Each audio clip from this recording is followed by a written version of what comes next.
Conexión Cristiana Church, the church that connects people with God, with friends and with the community. Esta es la iglesia que conecta a las personas con Dios, con amigos y con la comunidad. Estamos cerrando nuestro tema sobre la batalla espiritual. Y hemos aprendido que tenemos una batalla que es espiritual.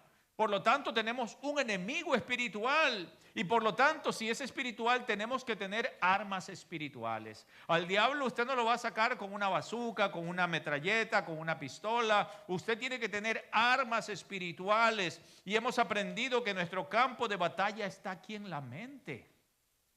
Aquí está todo. Aquí está todo. ¿Vieron lo que pasó hace unos días? Un muchacho que disparó contra niños de una iglesia católica. Todo está aquí. El diablo lo convenció de muchas cosas, todo en su mente. La batalla, the battle is here in their mind. Aquí en la cabeza, aquí está donde el enemigo viene con pensamientos negativos que perturban tu mente y tu corazón. Te hacen sentir que no sirves para nada. Te hacen unas voces que te dicen, bueno, ¿qué estás haciendo aquí?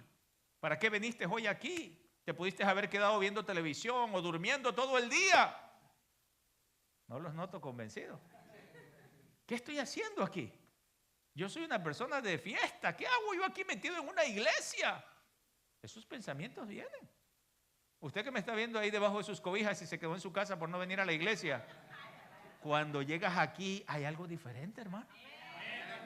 Hay algo diferente. Se puede sentir la presencia de Dios. Y mi oración es que usted la pueda sentir allá, pero cuando estamos juntos como iglesia se siente su presencia. Y esta mañana quiero continuar con la segunda parte del tema, los elementos esenciales para ganar sus batallas. Elements of war to win your battles. En épocas antiguas, ningún rey iba a ir a una batalla, ningún rey iba a ir a una guerra si no tenía los elementos de guerra que le iban a garantizar la victoria. Y en el plano espiritual, si hemos de ganar nuestras batallas, es menester que contemos con elementos esenciales que nos van a dar la victoria de nuestros conflictos. Todas las personas tenemos una batalla todos los días. Usted tiene sus batallas, yo tengo mis batallas. Todos tenemos una batalla diferente en diferentes campos. Algunas veces sus batallas son batallas financieras, otras son batallas del matrimonio, del hogar. Otras sus batallas son batallas de trabajo, que no hay fuente de trabajo, o de salud, tu cuerpo afectado. Todos tenemos alguna área de batalla. La cosa es aprender cómo yo voy a vencer cada día en esa batalla. Así es que quiero que vayamos al libro de Crónicas, segunda de Crónicas, donde se relata la historia del rey Josafat, quien se entera que un gran ejército venía para atacarlos. Y dice segunda de Crónicas 20 del 1 en adelante, después de esto, los moabitas, los amonitas y algunos de los meunitas le declararon la guerra a Josafat. Y alguien fue a informarle, del otro lado del mar muerto y de Edom, viene contra ti una gran multitud. ¿Cómo era la multitud? Wow, o sea que era enorme la situación. El problema era grande, porque usted puede tener un problemita chiquito. ¿Cuál puede ser un problemita chiquito? Un problemita chiquito en la casa. Por ejemplo, que vaya, se le está saliendo agua por allí del toilet. Ya, ese es un problema chiquito. ¿Ven? Cuando yo regrese, yo voy y lo arreglo, ¿verdad? O lo desarreglo en vez de arreglarlo. Pero de repente usted ve que en ese mismo lugar sale agua, pero sin parar, fluye y fluye. Ese problema es más grande. Y si cuando abres la puerta del baño te baña todo, porque eso ya es inundación completa, un desastre completo. Entonces, este problema no era una cosa pequeña, era un problema grande. Y dice el verso 3, atemorizado Josafat, decidió qué hacer, irse de parranda. ¿Qué hizo?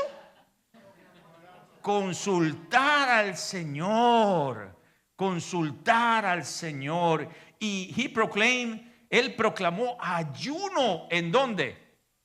Toda Judá. Los habitantes de todas las ciudades de Judá llegaron para pedir juntos la ayuda del Señor. Verso 19, y los levitas de los hijos de Coat y de Coré. Los levitas eran la línea sacerdotal.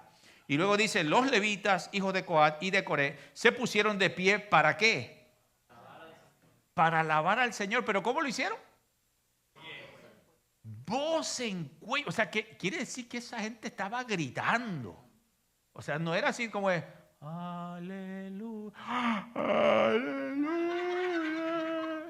No los noto convencidos. Porque a veces así adoramos nosotros. O así. Aquí estoy, Señor. Ay, ay. Pero cuando tú vas con voz en cuello, como cuando vas a tu partido favorito de fútbol. ¡Gol! Así no somos. Bueno, los que les gusta el fútbol, ¿verdad? ¡Wow! ¡Home run! ¡Woo! O cuando tu hijo está jugando y mete un gol. O le va bien, usted grita desde allá, y es la única madre que está gritando allí, pero usted le está haciendo. Se imagina que uno viene a la iglesia y uno viene, el Señor a decir, esta gente hay que ponerles café desde antes, mejor ya.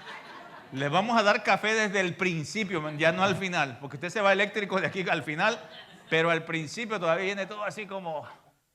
Entonces, esta gente estaba adorando con voz en cuello. Eso quiere decir que ellos estaban con toda su alma adorando ahí. Y es que la semana pasada, esta es una continuación del mensaje que empezamos la semana pasada.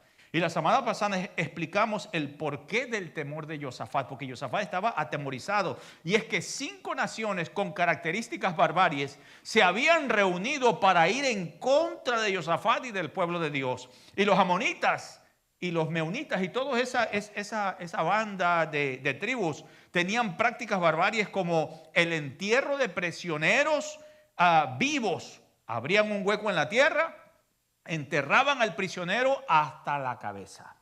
Y de allí lo que hacían ellos era que entonces vinieran los animales feroces y se los comieran. O sea, era algo desesperante el calor, la deshidratación. A las mujeres embarazadas les abrían la barriga, le sacaban el baby y entonces se los ofrecían en sacrificios a sus dioses. Así que el temor del enemigo era como de un león rugiente que venía pronto y que venía a atacarlos, a destruirlos. Ellos estaban como atemorizados, pero Josafat, aunque estaba atemorizado, no se dejó paralizar por el miedo, porque a veces el miedo nos puede paralizar. A veces el miedo nos puede poner como que no puedo hacer nada. Pero él actuó enseguidamente a su situación. Josafat hizo lo que todo cristiano debe de hacer hoy. Así que primeramente lo que vemos en Josafat es un elemento de adoración. Lo que nosotros tenemos que hacer para vencer nuestras batallas es tener los elementos que nos van a dar la victoria. Y el elemento que hizo Josafat es el elemento de adoración. The element of worship confuses the enemy. Josafat tenía un ejército de 80,000 guerreros preparados para todas las batallas, pero en vez de prepararlos físicamente, se prepararon espiritualmente.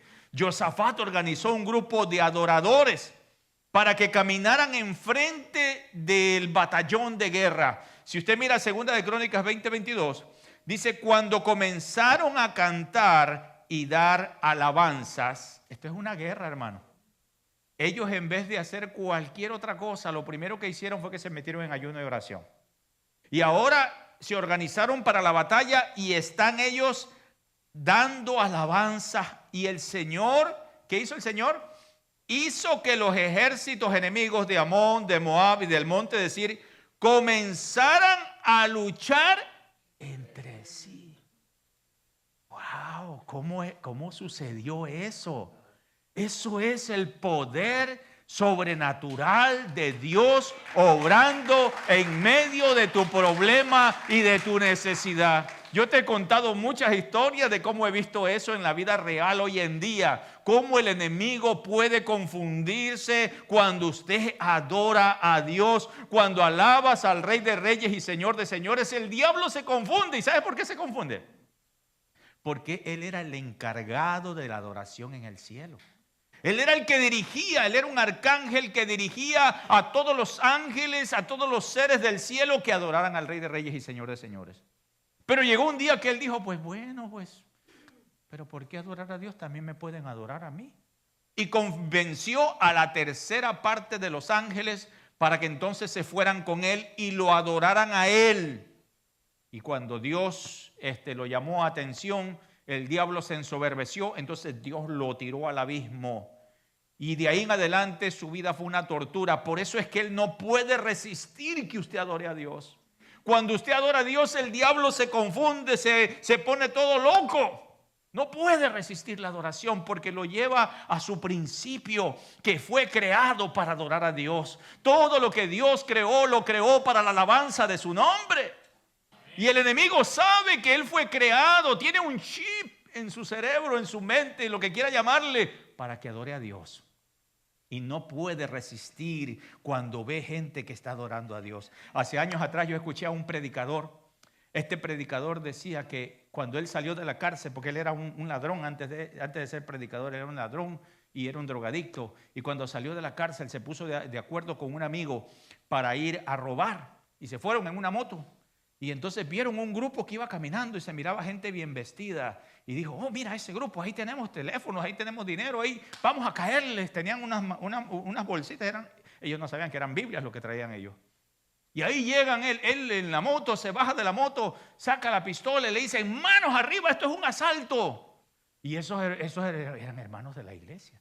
Ellos levantaron sus manos y comenzaron a adorar a Dios, adorar y a hablar en unas lenguas que para ellos eran desconocidos. Y comenzaron a adorar y el hombre decía, manos arriba. Y manos arriba, dice, mejor manos abajo, porque estos están con las manos arriba, levantando a Dios, adorando a Dios y adorando a Dios. Y llegó un momento que entonces el hombre ya mejor salió corriendo y se subió a la moto. ¿Y qué pasó? Le dice el de la moto, ¿qué pasó? No, dice, es que no pude hacer nada. ¿Pero cómo? No pude, dice, esa gente está loca.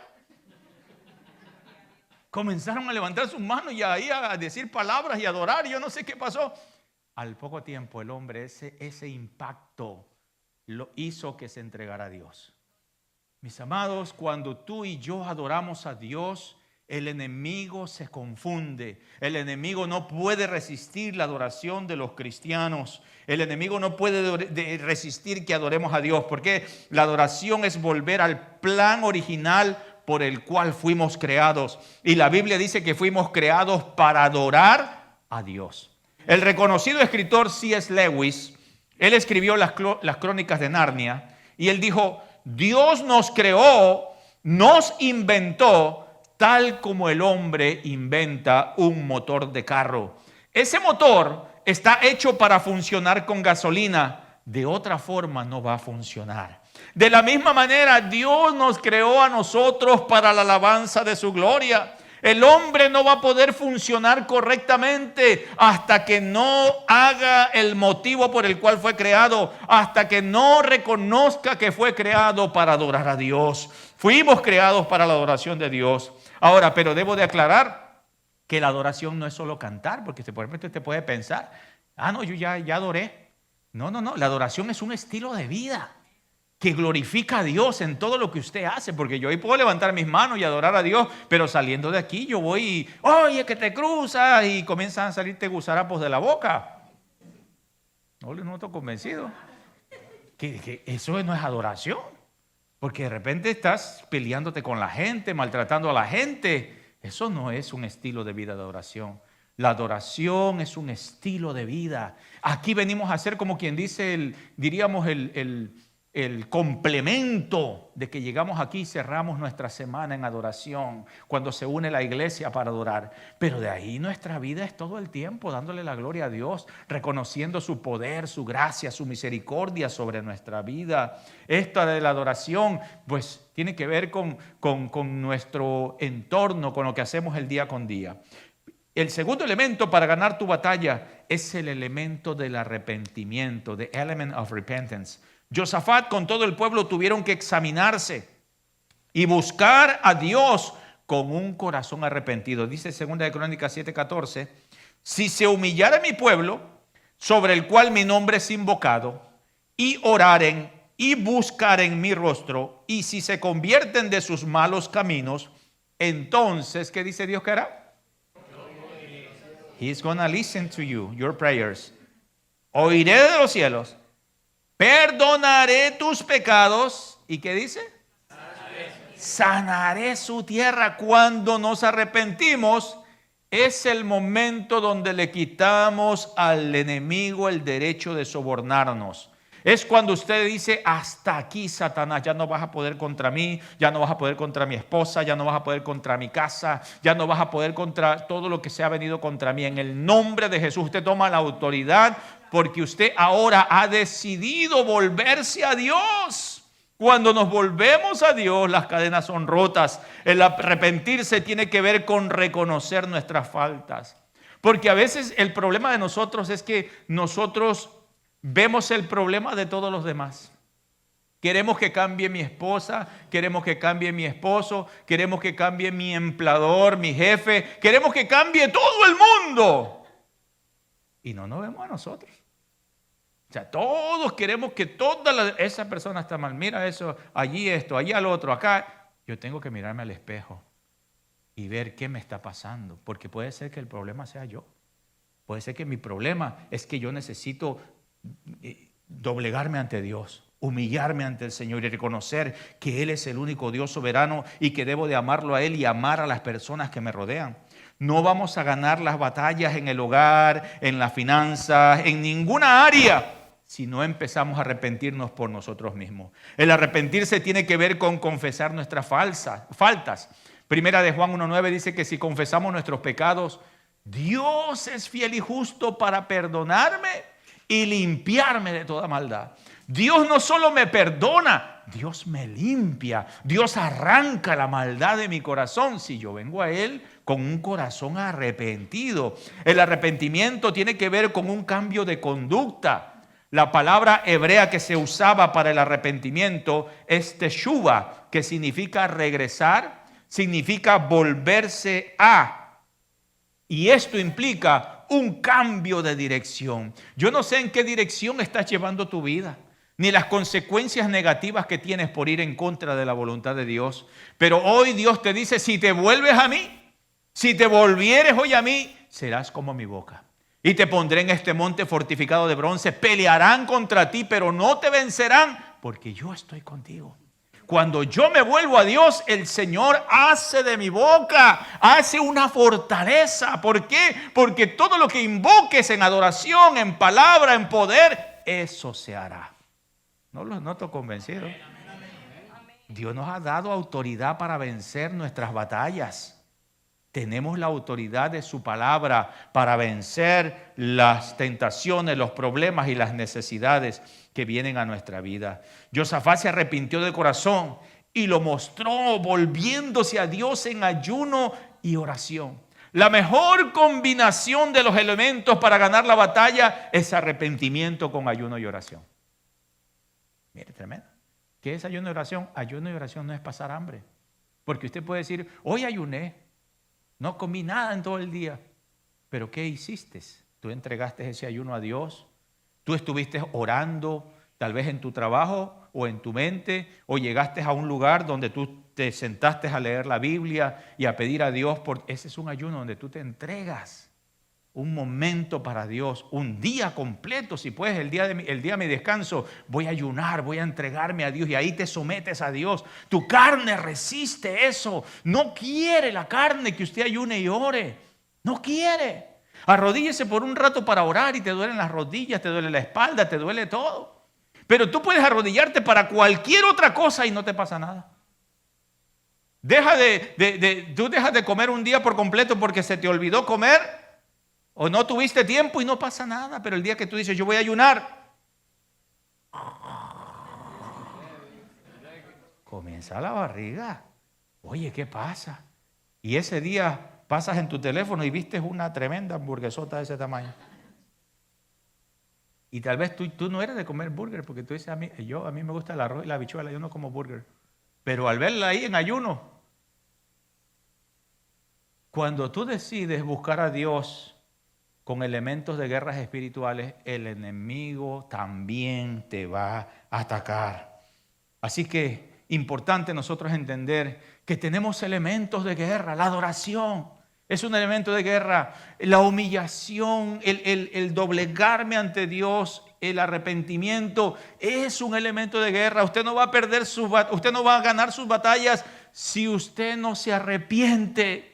Tiene que arrepentirse de sus pecados, de sus faltas, reconocer su error. Y una vez que usted reconoce, entonces es cuando ves la mano de Dios.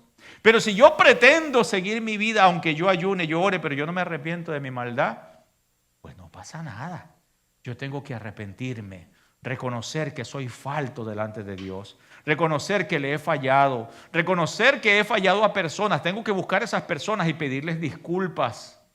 Cuando haces todas esas cosas, tú estás preparando el camino para una batalla segura y una victoria segura.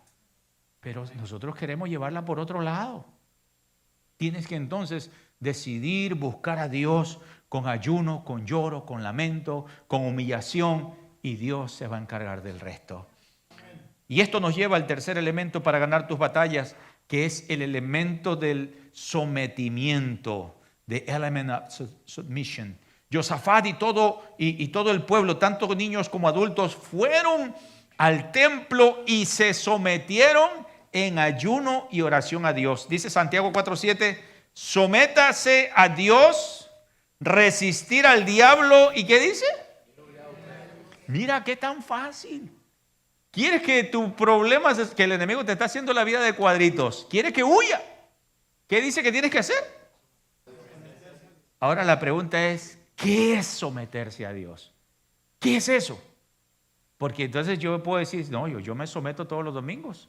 Yo vengo aquí todos los domingos. Yo soy dominguero, hermano. Aquí yo estoy. No fallo. ¿Qué es someterse a Dios? Y cuando vas a la Biblia, la palabra griega que se utiliza para someterse es una palabra que se dice o se escribe upotazo con doble S y quiere decir obedecer. Someterse quiere decir obedecer. Ponerse debajo, estar sujeto y estar bajo la obediencia de alguien. Mira lo que es someterse. Entonces, si usted se somete a Dios, quiere decir que voy a obedecer a Dios, quiere decir que me voy a poner bajo la autoridad de Dios, quiere decir que voy a estar sujeto a Dios y quiere decir que voy a estar bajo la obediencia de alguien. Porque yo puedo decir, yo y Dios, yo hago tratos, pero a veces, ¿quién sabe si eso es verdad? Tienes que tener a alguien aquí que te pueda ayudar. Amén. Porque yo puedo decir, no, pastor, yo no necesito, Jehová es mi pastor. Yo no necesito a nadie que me pastoree, yo no necesito ninguna iglesia. Yo y Dios hago mis planes y se acabó. Y esos planes a veces nosotros los escribimos como en agua, porque como nadie lo sabe. Pero cuando tienes una persona a quien tú eres accountable, a quien tú tienes que darle cuentas, entonces la cosa marca la diferencia. Amén. Porque entonces tú dices, no, yo les dije a estas personas que yo iba a hacer cambios en mi vida y me van a preguntar. ¿Y qué le voy a decir? Bueno, aquí no te preguntamos a menos que tú me digas que te pregunte. Amén. Si tú me dices, pastor, ayúdeme, yo quiero buscar a Dios, yo te voy a perseguir hasta donde estés. Pero si tú no me dices eso, a veces estoy con el teléfono, ¿le llamaré o no le llamaré? ¿Le diré o no le diré? Hoy me mandaron una foto. Me dijeron, es que ayer andaba con la cara así. Y cuando vi esa foto me echó a reír porque me mandaron así como una foto de meme que traía y me puse a reír de eso. Pero el enemigo va a estar arriba de nosotros hasta que nosotros decidamos liberarnos de él. ¿Y cómo? Es Santiago 4:7, sométanse a Dios.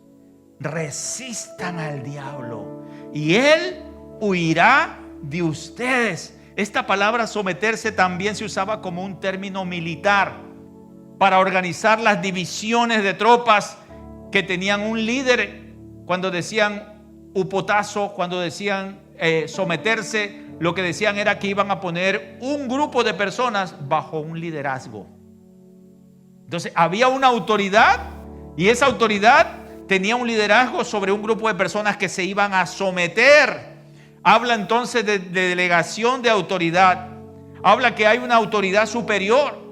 Y hay muchos creyentes que no están ganando sus batallas porque no se sujetan a sus autoridades. Y hay un orden de autoridad que Dios ha establecido que nosotros debemos de obedecer para que entonces la cobertura de Dios esté sobre nosotros. Si yo no me someto a las autoridades que Dios ha establecido, entonces, ¿cómo el enemigo se va a someter a tu autoridad? Porque simplemente no hay un orden. dice que en el mundo existen 4 áreas de autoridad. Pero vamos a Romanos 13:1. Romanos 13:1 dice: toda persona sométase a las autoridades superiores, porque no hay autoridad sino de parte de Dios. Todas las autoridades superiores que existen hoy en el mundo son puestas por Dios. Pero hermano, pero es que nos están persiguiendo. Trump es una autoridad. Es una autoridad. El gobierno es una autoridad. Es una autoridad. Pero ese gobierno es injusto. Ese gobierno de nuestros países, sí, pero es una autoridad. Y aquí dice: sométase a las autoridades superiores, porque no hay autoridad. ¿Qué dice ahí? El rey Nabucodonosor en la Biblia era un rey bueno. ¿Ah? Era un rey malo, pero era una autoridad que Dios lo había puesto.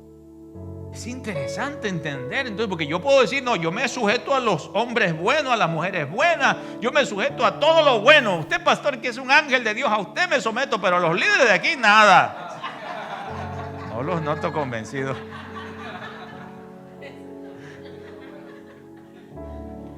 Bueno, nosotros somos, wow. Así es esta carne, así funciona la carne de nosotros. O sea, una vez llegó un hermano y decía: mire, pastor, es que era el problema de nuestra iglesia, hermano. Yo nunca había orado para que el Señor se llevara a esa persona de la iglesia. Pero esa persona me hizo orar: Señor, ya llévatelo de aquí, por favor, llévatelo a otro lado. Porque era una persona difícil, complicada. Hay personas complicadas, hermano, pero esa persona, jamás en mi vida, en todo mi ministerio, jamás en mi vida he tenido una persona así tan complicada, que me hacía orar de rodillas y pedirle al Señor. Era complicado, con todo el mundo tenía problemas, con todo. Y bueno, y un día dijo: pastor, yo me voy de esta iglesia. Y dije: gloria a Dios. Y se fue. Y dije: ya se fue el problema, porque a veces se acabó el problema. Y la familia de él dijo: no, nosotros no vamos a quedar aquí, él que se vaya, porque yo no, dice la mujer y los hijos, y nosotros no vamos a quedar aquí. Bueno, anduvo por allá en las iglesias haciendo desastres y después regresó acá. Pastor, estoy regresando otra vez. Ay, Dios mío.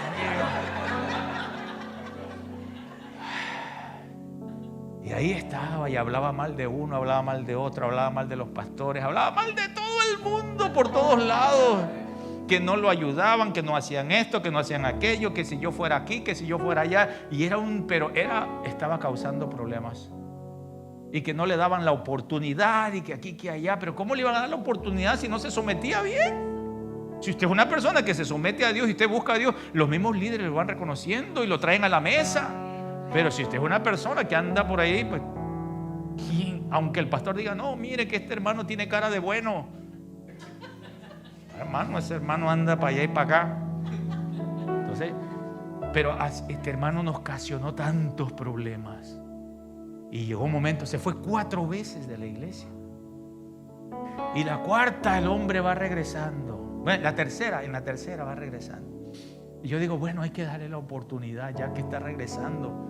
Hay que darle la oportunidad. Y hablé con los líderes: vamos a ponerles ahí. Y lo pusimos en la puerta para que recibiera gente, ayudara, porque él decía que no le daban la oportunidad de servir, que él quería. Y él no era él había dejado las drogas, el alcohol, había dejado todo eso. El problema era con la misma gente de la iglesia. O sea, no, era una persona que. Y él oraba y ayunaba, hermano. Y yo llamaba un ayuno y era el primero que estaba allí. O sea, una persona de ayuno y de oración, pero tenía problemas con toda la gente. Y bueno, lo vamos a poner en la puerta, y lo pusimos en la puerta. Hermano, yo no sabía. Mire, los últimos en enterarse de las cosas son los pastores. Primero la gente se va enterando. Y de repente, hermano, ese hermano estaba ocasionando problemas con la gente desde la puerta que iban llegando. Y yo tengo un sueño donde yo veo que viene una multitud de gente a la iglesia y él está así, cerrando la puerta y la gente queriendo entrar. Ay, Dios mío. Dios a mí me avisa las cosas por sueño, en varias cosas. Y yo le digo a mi esposa: mira, tuve este sueño. Voy a preguntar al líder que está encargado allí qué está pasando. Me dice: pastor, dice, ese hermano está maltratando a la gente desde que llegan. Vean que aquí lo tratan bien cuando usted llega. No los noto convencidos. A usted casi lo cargan aquí. Lo cargan aquí. Hoy tenemos uno de nuestros guerreros que no está aquí porque está enfermo. Pero aquí, vea, desde el principio lo atienden, lo abrazan, lo besan, pasa para enfrente, al final le dan café, si es que le tienen que pasar. Bueno, aquí lo tratan. Pues ese hermano era todo lo contrario. ¿Ya para qué vienes a esta hora?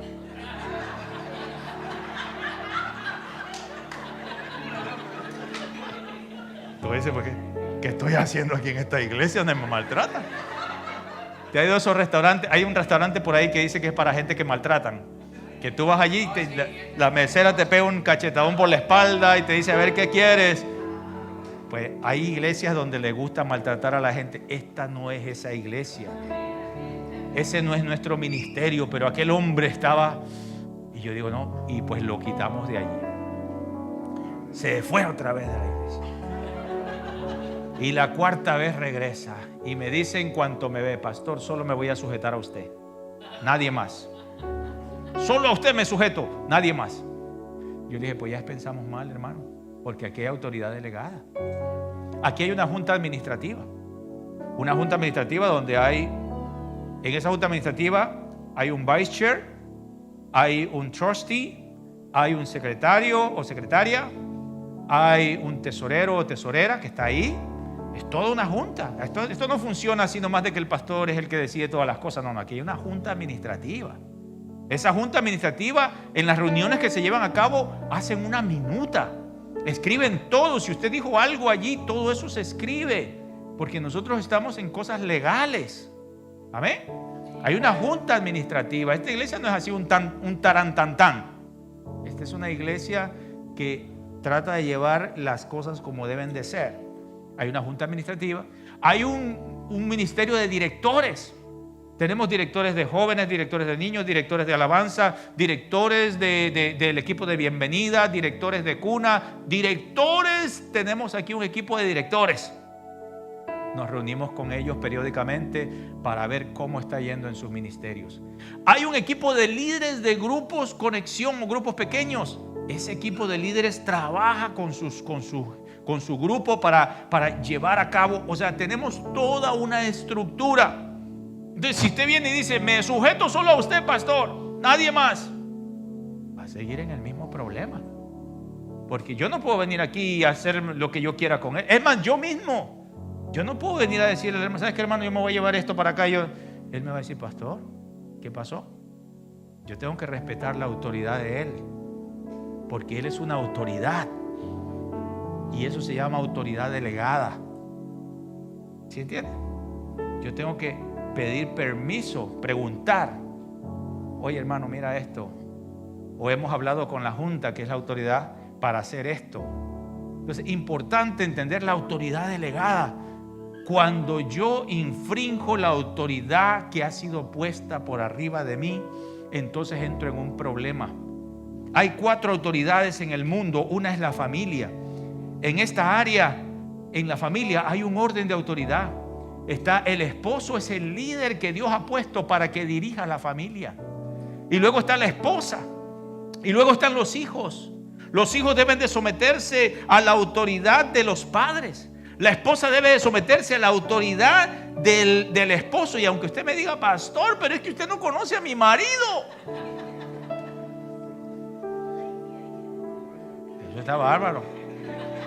Miren, nosotros damos consejería de parejas y cuando llegamos a ese punto una vez una hermana me dijo, es que pastor, dice, sí está bien, él es la cabeza, pero yo soy el cuello. O sea que lo mueve a donde quiere que vaya. Quiero decirle algo entre ustedes, mujeres que están aquí. Ustedes saben cómo hacer que el marido o el esposo haga cosas. Usted tiene una sabiduría de Dios, una gracia de Dios para hacer que el esposo haga cosas que tiene que hacer. Los hombres, por otro lado, a veces estamos medio como medio desbaratados y necesitamos, a veces dice la Biblia claramente que la mujer sabia edifica su casa. Dios le ha dado a la mujer una sabiduría que si usted esa sabiduría la pones en el temor de Dios, te va a dar la capacidad y la dirección para que ese hombre, miren hermano, si yo era uno de los y no es que digo que soy algo terminado, porque mi esposa todavía me está terminando. Pero hermano, yo era muy desbaratado. Pero cuando llegó Cristo en nuestra casa, nos organiza, nos pone en el rol que tenemos que estar. Ella reconoce que yo soy el líder. Ella reconoce. Pero también yo tengo que reconocer que esto es un trabajo mutuo, que el liderazgo no quiere decir que yo mando, liderazgo quiere decir que yo sirvo. No los noto convencidos. Eso se llama liderazgo siervo. Jesús dijo, yo estoy entre ustedes como el que sirve. Él no dijo, yo estoy aquí entre ustedes como el que manda. Él dijo, yo estoy entre ustedes como el que sirve. Ven, Pedro, te voy a lavar los pies. No, Señor, yo estoy aquí como el que sirve. Entonces, eso es entender esos roles. Cambia la diferencia. El otro gobierno es que debemos de ser... El otra área de autoridad es el gobierno. Debemos de ser buenos ciudadanos, respetando y obedeciendo las leyes que hay en este país. Nosotros venimos con diferentes leyes en nuestros países. Aquí usted tiene que respetar las leyes que están aquí. Si no respetamos las leyes que están aquí, pues nos metemos en problemas. Respetar las leyes establecidas. Otra autoridad es la iglesia. Pastores y líderes han sido puestos en la iglesia y hay que respetar esas autoridades. La otra área de autoridad es el trabajo. Si usted tiene usted va al trabajo, usted tiene un jefe, ese jefe es su autoridad. Y usted tiene que respetar a esa persona que ha sido puesta en ese lugar. Porque entonces es cuando podemos funcionar bien. Póngase de pie, por favor. En estos días estaba hablando con uno de los hermanos y él me conversó que tiene un jefe que le estaba haciendo la vida de cuadritos. Y él entonces, cuando alguien te hace la vida de cuadritos, tú empiezas como a resentirte por dentro primero, ¿no? Y él empezó pues ahí a tener pensamientos y dijo, bueno, mañana que yo llegue ahí al trabajo le voy a contar todas las que le tengo guardadas. Y él estaba con esa, ¿no? Llenándose de todo eso. Pero me estaba contando él que de repente le vino un pensamiento como que tenía que cambiar él de actitud, cambiar algunas cosas y cambiar la forma en cómo iba a llegar a hablar con su jefe. Y al hacer eso, el jefe se puso de otra forma. Preparó el camino para eso, para un cambio, para algo diferente.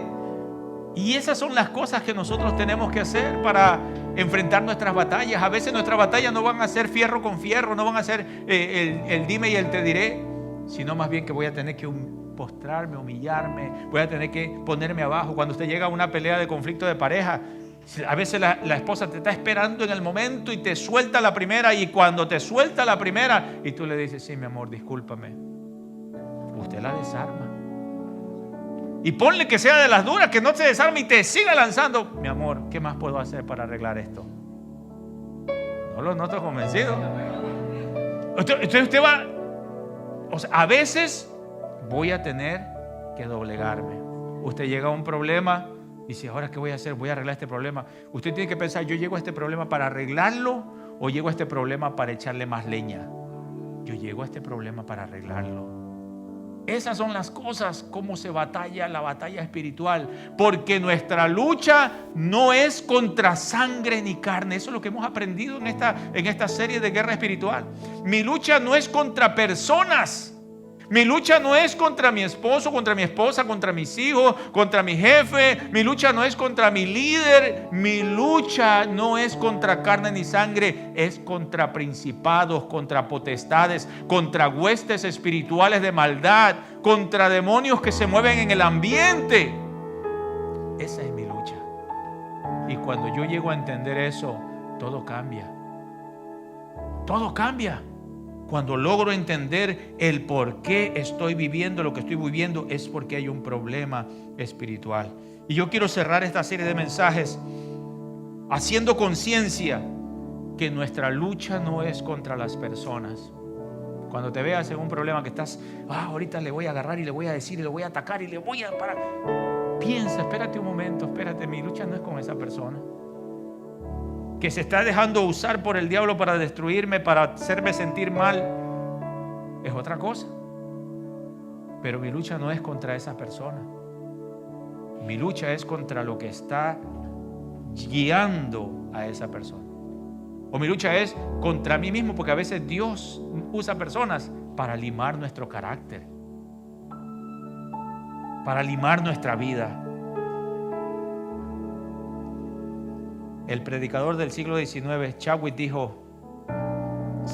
dijo, la única preocupación del diablo es mantener a los cristianos alejados de la oración. Él no le teme a los estudios bíblicos, si usted estudia la Biblia. Él no le teme las buenas obras que usted haga o el que sea religioso. Él se ríe de ese tipo de trabajo, se burla de nuestra sabiduría, pero tiembla cuando oramos. Cuando usted ora a Dios y usted busca a Dios, el enemigo tiembla. Hoy, mi hermano, yo quisiera tomar estas palabras y traerlas aquí.